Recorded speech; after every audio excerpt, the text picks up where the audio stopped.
August 14, 1943. Somewhere in the western Pacific, a small rubber boat cuts through black water toward a jungle shoreline. There are 4 men in it. They carry no insignia. They carry no identification. One of them is wearing a glove on his right hand that, beneath his coat sleeve, contains a loaded firearm. He will not draw it. He will not aim it. If he ever uses it, he will simply close his fist. He does not know yet whether tonight will be that night. There are weapons that changed the face of war: the atomic bomb, the tank, the aircraft carrier. History remembers them all. And then there are weapons history almost forgot. Weapons that were never meant to be remembered. Weapons so secret, so strange, so brutally simple that even the men who carried them weren't sure what to make of them. Between 52 and 200 of these weapons were ever made. The exact number is not known. They were issued without fanfare, carried without acknowledgement, and returned, when they were returned at all, without a word in any public record. This is the story of the Sedgley OSS glove gun, the strangest sidearm America ever sent to war. By the spring of 1942, America was at war on 2 fronts. In Europe, the German war machine had consumed the continent.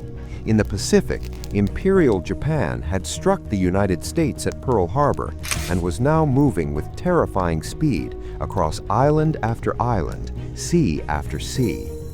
The nature of the Pacific War was unlike anything American forces had trained for. It was not a war of open fields and clear front lines. It was a war of jungles, of coral reefs, of amphibious landings onto hostile beaches where the enemy had dug themselves into the earth itself. In this war, distance was a luxury. The enemy could be 10 yards away or 10 feet.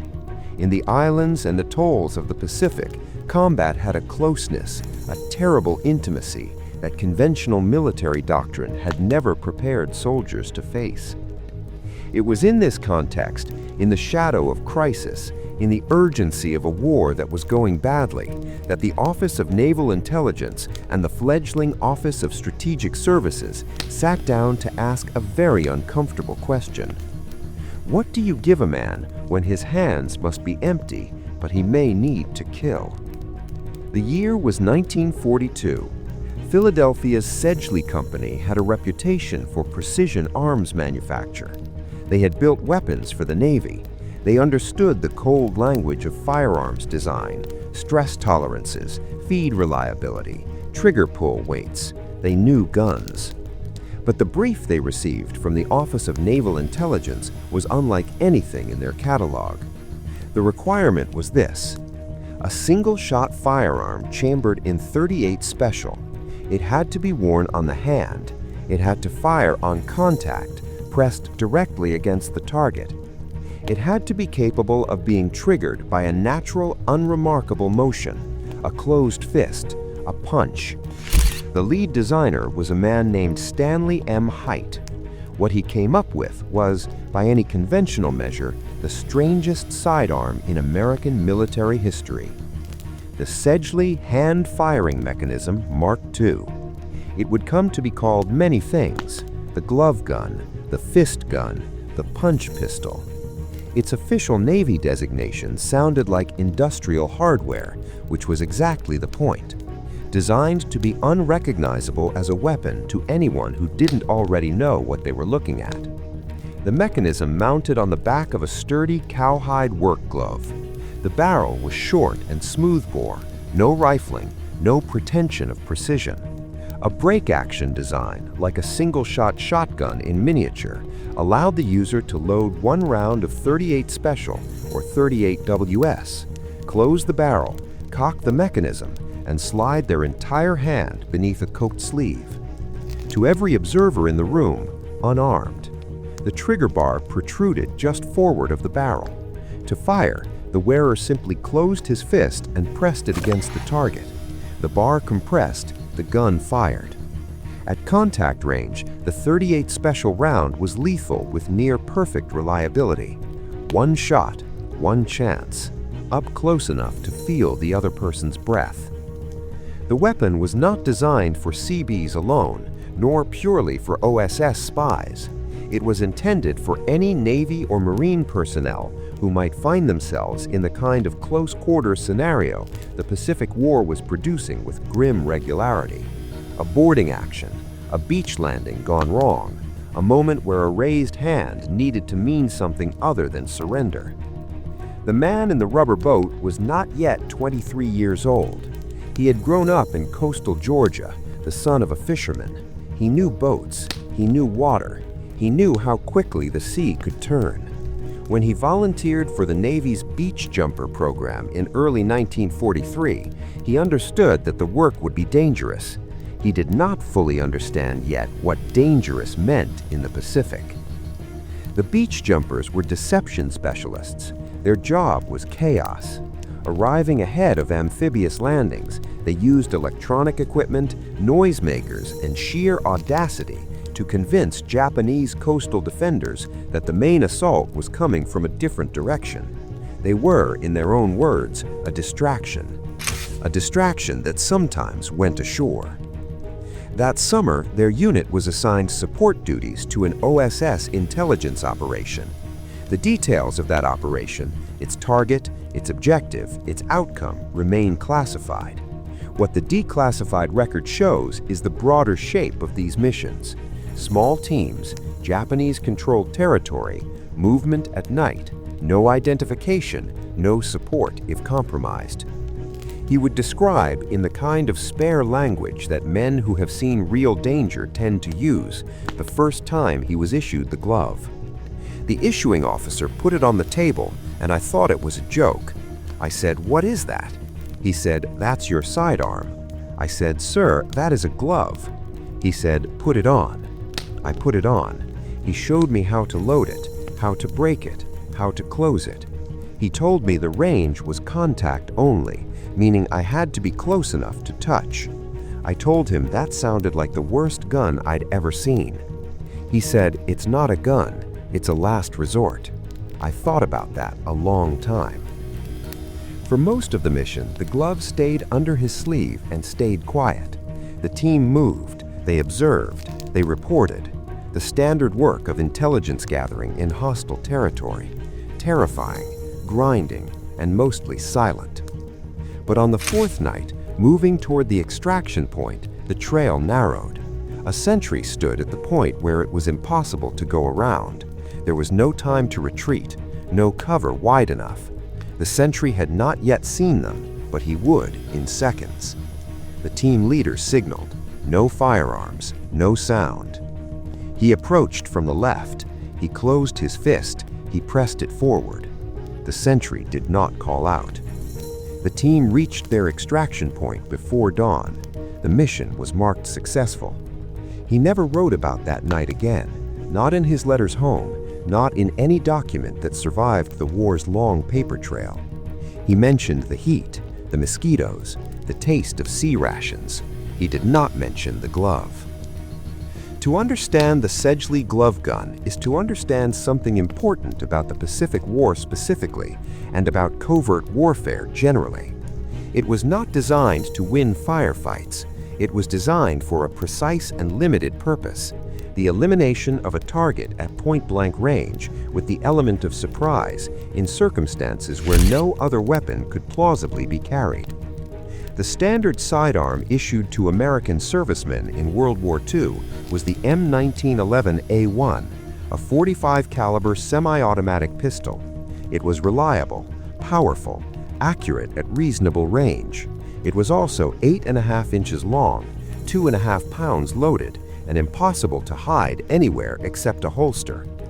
In an OSS intelligence operation in Japanese-controlled territory, a holstered pistol was not concealment, it was an announcement.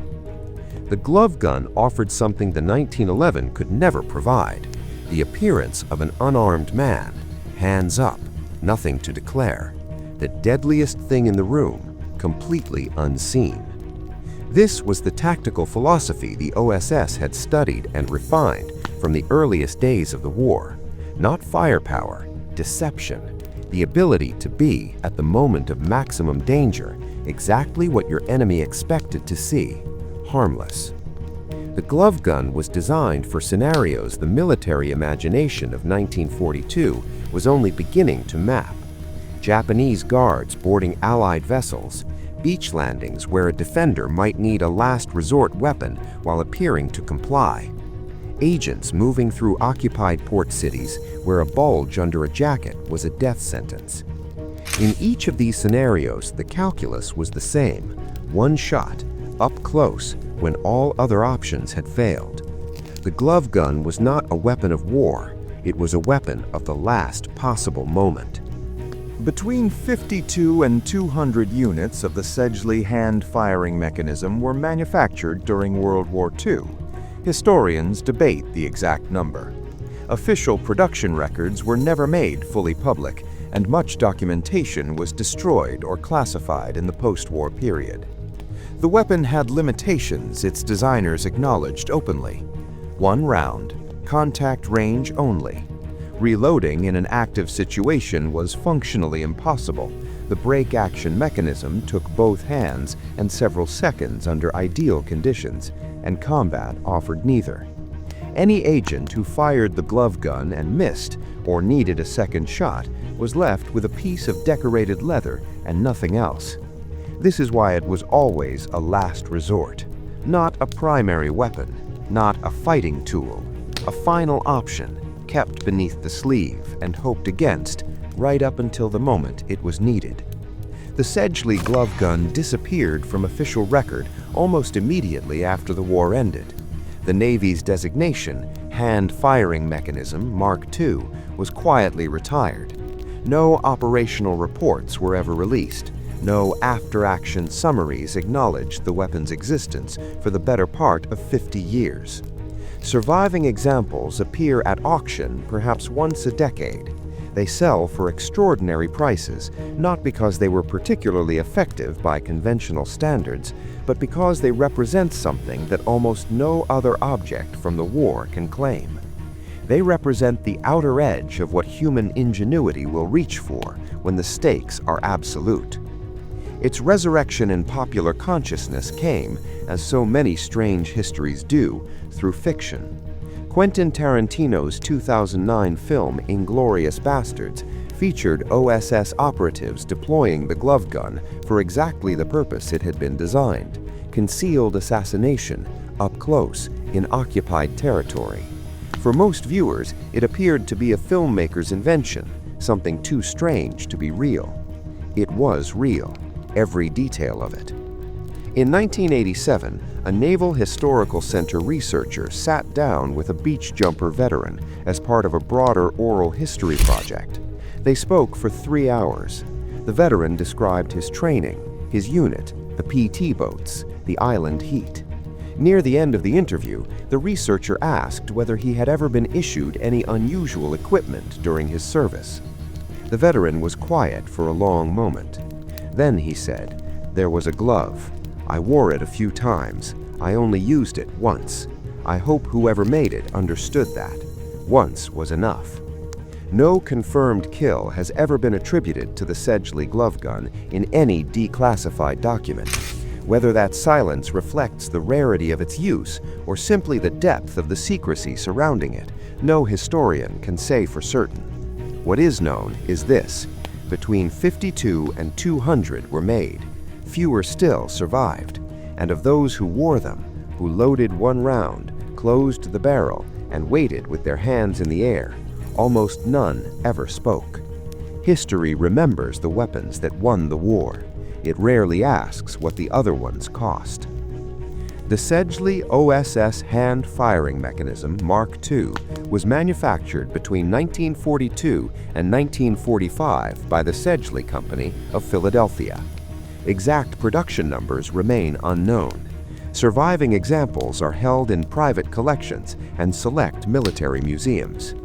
The soldier's account in this documentary is a dramatic reconstruction drawn from declassified OSS operational records, beach jumper unit testimonies, and naval intelligence archives.